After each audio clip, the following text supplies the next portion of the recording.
ये अच्छी बात है। देखिए, भारत की तो कोशिश यही होनी चाहिए कि हमारे जितने भी पड़ोसी देश हैं उनके साथ हमारा रिश्ता, हमारा संबंध मजबूत हो। वैसे ही हमारे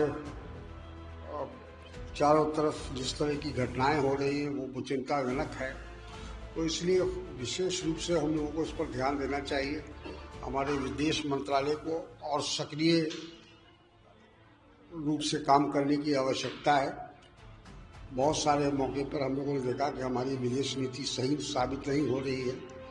अब अमेरिका का ही ले लें अगर टैरिफ को लेकर, तो हमारी सारी मेहनत और प्रधानमंत्री की 9-10 यात्रा एक तरह से फेल हो गई। तो उसी तरह से हमको ये देखना है, अगर अफगानिस्तान हाथ बढ़ा रहा है तो उससे हाथ मिलाना चाहिए और उसके साथ अपने साथ ताल्लुकात ठीक करने चाहिए। दूसरा सर, चुनाव आयोग ने परंपरा में भी पर्दा करती है। उन्होंने कहा कि उनकी पहचान सुनिश्चित की जाएगी, उनकी निजी पहचान को उजागर नहीं किया जाएगा, महिला अधिकारियों की तैनाती होगी। एक तरीके से चुनाव आयोग ये विश्वास दिलाने की कोशिश किया है कि जो ये विवाद है, भूखा विवाद, उसको सही नियम कानून के तहत पहचान सुनिश्चित की जाएगी। अच्छी बात है। अगर महिलाओं के द्वारा उनकी पहचान की जाएगी या शनाख्त की जाएगी तो किसी को इतराज नहीं होगा। जब एक गलत ढंग से उनकी शनाख्त करने की कोशिश होती है या जो मर्द पदाधिकारी उनके द्वारा होती है, तब लोगों को ऑब्जेक्शन होता है। और ये बात बिल्कुल सही है कि हमारे देश में अभी भी पर्दानशी औरतें हर धर्म जाति में पाई जाती हैं। तो इसलिए उनके भावना का सम्मान किया जाना चाहिए और चुनाव आयोग को इस पर विशेष ध्यान देना चाहिए। सर, बिहार में ममता बनर्जी कह रही है कि बंगाल में अगर एसआईआर लागू हुआ तो दंगे बढ़ सकते हैं, दंगे हो सकते हैं। सीधे तौर पर ममता बनर्जी एसआईआर के लिए तैयार नहीं है। ठीक है, देखिए, वो वहाँ की मुख्यमंत्री है और चुनाव आयोग को सबसे पहले तो मुख्यमंत्री से बात करनी चाहिए थी। जिस राज्य में भी एसआईआर कर रहा है, हमारे मुल्क में लोकतंत्र है, डेमोक्रेसी है, ये जिम्मेदारी थी चुनाव आयोग की कि जहाँ जहाँ एसआईआर कर रहा है या पूरे देश में कर रहा है, तो चाहे किसी भी पार्टी के मुख्यमंत्री हो, उनको विश्वास में लेना चाहिए था, उनसे बात करनी चाहिए थे और एसआईआर क्यों जरूरी है ये बताना चाहिए था। सर, इंडिया गठबंधन एनडीए में सकारात्मक दिशा में चल रहा है, जल्द मुद्दे सुधार लिए जाएंगे। गठबंधन के साथी चुनाव आते आते एकदम से क्या हो जाता है कि इतनी उपापो होती है, बातचीत बन नहीं पाती है, टाइम लगता है।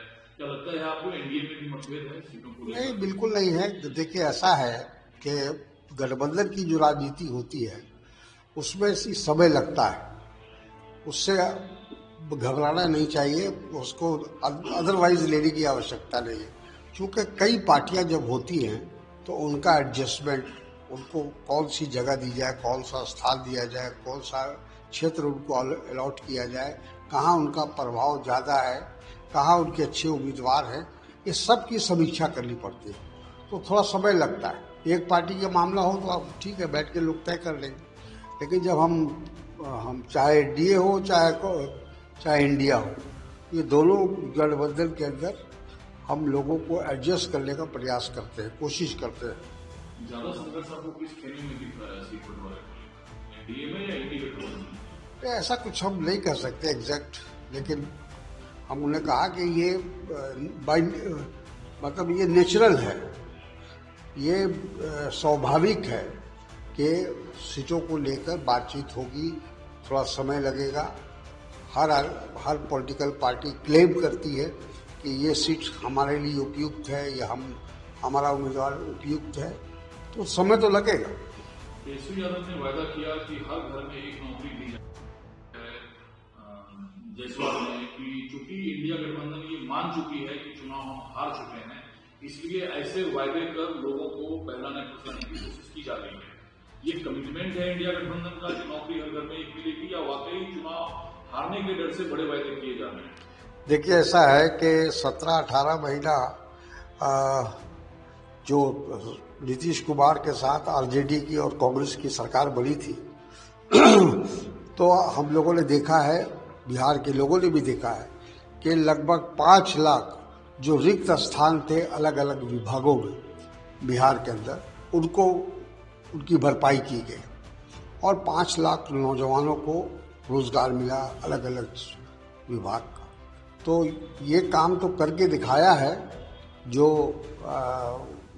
तेजस्वी यादव जी ने, कि अपने डिप्टी सीएम के समय उन्होंने इसको करके दिखाया। तो इसलिए जो बात उन्होंने कही है, हमको लगता है कि उसी आधार पर उन्होंने कही है और ये तो एक संकल्प है।